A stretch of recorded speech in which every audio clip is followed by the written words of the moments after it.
Hello friends, welcome again to practice skill. मैं चंद्रशेखर। आज आपको एक बहुत खास बात बताने आया हूं। सबसे ज्यादा कंफ्यूजिंग अगर आज के मोस्ट इन डिमांड कोर्सेज में है तो डेटा साइंस और डेटा एनालिटिक्स के बारे में। Data science versus data analytics में which is right for you, you need to decide that. और most of the people think that data science is synonymous to data analytics. ऐसा नहीं। There is a lot of difference between data science and data analytics. What to do, where to do, how to do these courses, we will guide you step by step. In this video, the difference between data science and data analytics will be explained very nicely. How to pursue this course, where from to pursue this course, the career opportunities, the challenges in learning these courses. तो data analytics जब आप बोलते हो तो data analytics क्या है? ऐसा समझो कि जब मैं आपका as a astrologer future predict कर रहा हूं तो दैट इज डेटा साइंस।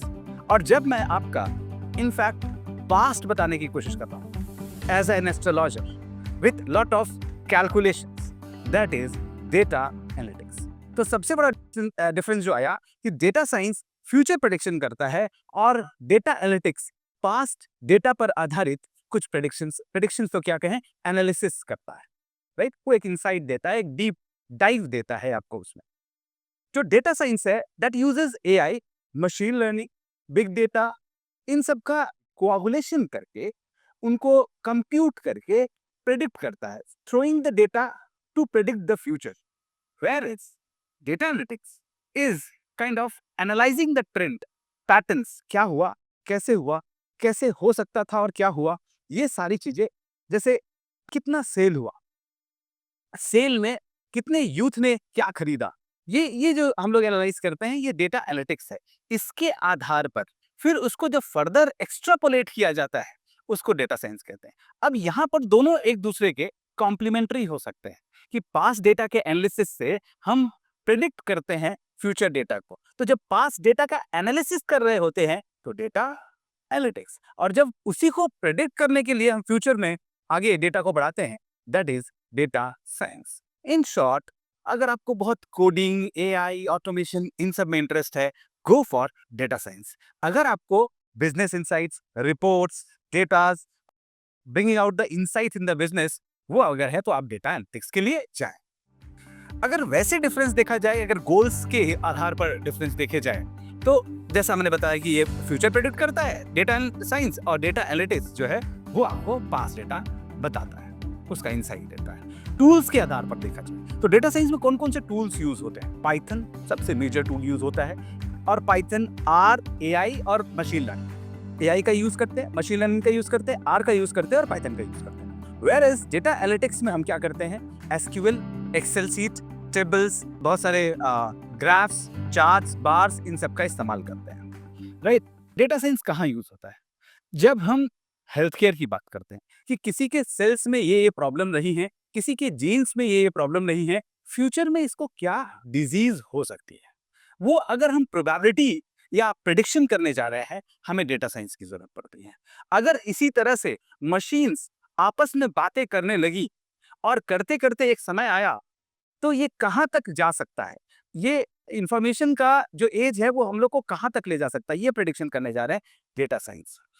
अगर जिस रेट से एम्प्लॉयमेंट घट रहा है और रिप्लेसमेंट हो रहा है, ऑटोमेशन हो रहा है, आगे चल के क्या अवस्था होगी इकोनॉमिक की, क्या शेप होगा, क्या लुक होगा, वो प्रेडिक्ट करना है, फिनेंसेस को प्रेडिक्ट करना है, तब हम डेटा साइंस का इस्तेमाल करेंगे।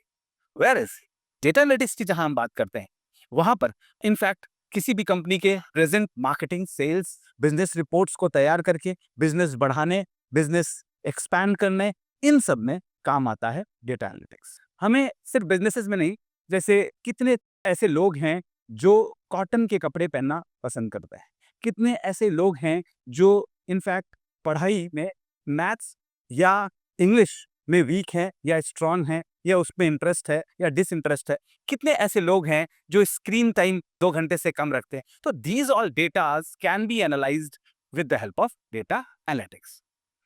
अब कौन क्या ले, किसको डेटा साइंस लेना चाहिए? वही फिर से मैं बात कहूँगा, जिसको कोडिंग पसंद है, मैथ्स पसंद है, थोड़ा मैथ्स इसमें आता है, अभी उस पर भी मैं बात करूँगा, वो इनफैक्ट डेटा साइंस ले। और जिसको प्रॉब्लम सॉल्विंग, बिज़नेस इनसाइट्स को जानना, बिज़नेस एक्सपैंड करना, इन सब में इंटरेस्ट है, वो डेटा एनालिटिक्स की बात करेगा। स्किल की बात जैसे मैंने बताया, डेटा साइंस में पाइथन और आर मेजर स्किल्स हैं। मैथमेटिकल स्किल्स में आपको डेटा साइंस में स्टैटिस्टिक्स और अलजेब्रा का आना बहुत ज़रूरी है। लीनियर अलजेब्रा और स्टैटिस्टिक्स अगर आपको आता है तो आप डेटा साइंस में बहुत अच्छा कर सकते हो। और डेटा एनालिटिक्स में एसक्यूएल, पाइथन मेजर टूल्स होते हैं। और बेसिक स्टैटिस्टिक्स अगर आपको आता है, डेटा इंटरप्रिटेशन, डेटा मैनेजमेंट आता है, तो आप बेसिक स्टैटिक्स लेकर के ये काम कर सकते हैं। टूल्स कौन कौन से लगते हैं? जैसे डेटा साइंस पढ़ने जाओ तो इसमें पाइथन आर के अलावा टेंसरफ्लो, स्किट-लर्न, ये सारी चीज़ें आपको ज़रूरत पड़ती है। दूसरी तरफ डेटा एनालिटिक्स में एक्सेल, पावर बीआई, इन सब का इस्तेमाल किया जाता है। अगर रोड मैप की बात करें तो डेटा साइंटिस्ट मैथमेटिक्स, स्टैटिक्स सबसे पहले उसको जानना है, इसके बाद उसको थोड़ा पाइथन जानना है, एसक्यूएल जानना है, डेटा रैंगलिंग जानना है, क्योंकि डेटा रैंगलिंग जानेगा तभी डेटा ट्रांसफॉर्मेशन के बारे में, डेटा नॉर्मलाइजेशन के बारे में वो जान पाएगा। फिर उसके बाद डेटा विजुअलाइजेशन का स्टेज आता है, जिसमें हैंडलिंग, यूं कहें पावर बीआई, ये सब का इस्तेमाल यहाँ भी होता है डेटा विजुअलाइजेशन में। Then comes machine learning. Machine learning के बाद आप सॉफ्ट स्किल थोड़ा सा सीखोगे, क्योंकि आपको तो बिजनेस में या कहीं एक ग्रुप में, एक ऑर्गेनाइजेशन में काम करना पड़ेगा, तो वहां पर आपको सॉफ्ट स्किल बहुत काम आता है, खास करके इसमें प्रॉब्लम सॉल्विंग और क्रिटिकल थिंकिंग की जब हम बात करते हैं तो। ये road map from mathematics to soft skill, ये रहा डेटा साइंटिस्ट का। अब हम डेटा एनालिटिक्स की बात करेंगे तो उसमें जो अलग तरह के टूल्स यूज होते हैं, मैथ्स बेसिक, आपको परसेंटेज, रेशियो, ये सब आपको आना चाहिए। इसके अलावा एक्सेल बेसिक्स आना चाहिए आपको, थोड़ा एक्सेल के आपको फॉर्मूलेज अच्छे से याद होने चाहिए। Python, SQL database, exploratory data को मैनेज करना है, मशीन लर्निंग की लाइब्रेरीज कैसे मैनेज की जाती हैं, और data ethics, privacy, business understanding, story telling, ये सारी चीज़ें आपको थोड़ी सी पता होनी चाहिए, ताकि आप डेटा एनालिसिस अच्छा कर सकें। कैसे इस कोर्स को किया जाए, कहाँ कहाँ किया जा सकता है? देखो, ये कोर्स 3 तरह से किए जा सकते हैं। पहला है सर्टिफिकेट कोर्स।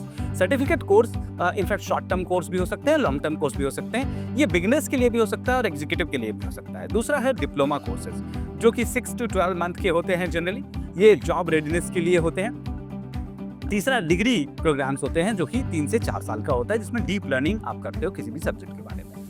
अब सर्टिफिकेट कोर्स के बारे में फिर से मैं बात करूं तो सर्टिफिकेट कोर्स में आपको जो 3 से 4 महीना, 3 से 6 महीना या 8 से 9 महीने आप उसमें देते हो, तो आप उसके बेसिक्स सीख सकते हो। बहुत डीप लर्निंग तो नहीं होती है। आप अपने आप को एनहांस करना चाहते हो, आप स्किल करना चाहते हो, ट्रेंड में रखना चाहते हो, डेटा को समझना, लीडर्स लोग इसको कर सकते हैं, और जो बिगिनर्स है वो कर सकते हैं, या जो साइंस स्ट्रीम या मैथ स्ट्रीम के बाहर के लोग हैं, वो इसको सीख करके थोड़ा बहुत इनफैक्ट इस पर काम कर सकते हैं। बहुत सारे प्लेटफॉर्म्स है, प्रैक्टिस स्किल हमारा प्लेटफॉर्म खुद इस पर कोर्स देता है। Coursera, Udemy, Simplilearn, upGrad, इन सब से कहीं से भी आप इसको कर सकते हैं, राइट? दूसरा जो डिप्लोमा कोर्सेज है, उसको करने के लिए आपको एनआईटीज या आईआईटीज जैसे प्लेटफॉर्म, या अगर फॉरेन यूनिवर्सिटीज में जाना चाहते हैं तो ग्रेट लर्निंग जैसे ऐप्स उसमें आपको हेल्प कर सकते हैं, जिक्सा अकेडमी, ये सब आपको बहुत सारा हेल्प कर सकते हैं। दूसरा, डीप लर्निंग की अगर हम बात करें, डिग्री प्रोग्राम की बात करें, तो डिग्री प्रोग्राम के लिए एमएससी, एमटेक, बीएससी, बीटेक, इन सबको करना पड़ेगा। IIT Madras, DU, Amity university, Christchurch university, triple IT Hyderabad, VIT, SRM, ये सारी यूनिवर्सिटी, कीट यूनिवर्सिटी, ये सारी यूनिवर्सिटीज आपको बहुत हेल्प कर सकती हैं इसको गेन करने में। स्टूडेंट्स के लिए मैं प्रेफर करूंगा कि वो इनफैक्ट डिग्री के लिए जाए, और एकदम से कोई जॉब रेडीनेस के लिए जा रहा है तो वो सर्टिफिकेट कोर्स के लिए जा सकता है, या डिप्लोमा के लिए जा सकता है, या एग्जीक्यूटिव भी उसको यूज कर सकता है। नेक्स्ट मैं आपको जो बात बताना चाहूंगा कि करियर पाथ इसमें क्या होता है। अगर डेटा साइंस का जॉब है तो उसमें करियर पाथ क्या हो सकता है। आप अगर डेटा साइंस का प्रॉपर डिग्री कोर्स लेके करके एज ए स्टूडेंट फ्रेशर होके जा रहे हो, इंटर्न करके जा रहे हो, तो आपको 8 लाख से 25 लाख के रेंज में जनरली जॉब मिल जाती है। This is range actually, exact figure इसको मत मानिएगा। मशीन लर्निंग, इस पे आपने अगर खाली करके गए, पूरा डेटा साइंस नहीं किया, केवल मशीन लर्निंग तक आप गए, तो 6 से 20 लाख का। एआई इंजीनियर्स जो होते हैं उनका 10 से 30 लाख का रेंज इसमें आता है जनरल। ओवरऑल डेटा साइंटिस्ट पूरी तरह से अगर सीनियर लेवल पर जा रहा है तो 50 लाख से 80 लाख का भी जॉब इसको पर एनम मिल सकता है। डेटा एनालिटिक्स की जॉब, अगर डेटा एनालिस्ट है, रॉ डेटा एनालिस्ट है, तो 4 लाख से 12 लाख फ्रेशर्स को आपको मिल सकता है।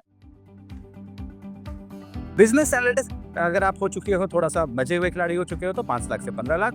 बीआई डेवलपर जो है वो 6 लाख से 18 लाख तक अर्न कर रहे हैं। ये एवरेज मार्केट ट्रेंड देखा गया है। सेल्फ एम्प्लॉयमेंट ऑप्शंस इसमें बहुत सारे हैं, जैसे फ्रीलांसिंग का काम ले सकते हो आप, डेटा मैनेजमेंट का काम, डेटा पर रिसर्च करने का काम, अपवर्क से, फीवर से या टॉपटल से, कहीं से ले सकते हो, राइट? या आप खुद अपना एक कंसल्टिंग बिजनेस बिल्ड कर सकते हो, या आप कोई प्रोडक्ट बनाओ जो कि एआई और डेटा ड्रिवन हो, ऐसा प्रोडक्ट बना करके आप सेल्फ एम्प्लॉयमेंट भी कर सकते हो। ओवरऑल ये इतना आपके लिए इनफ होगा।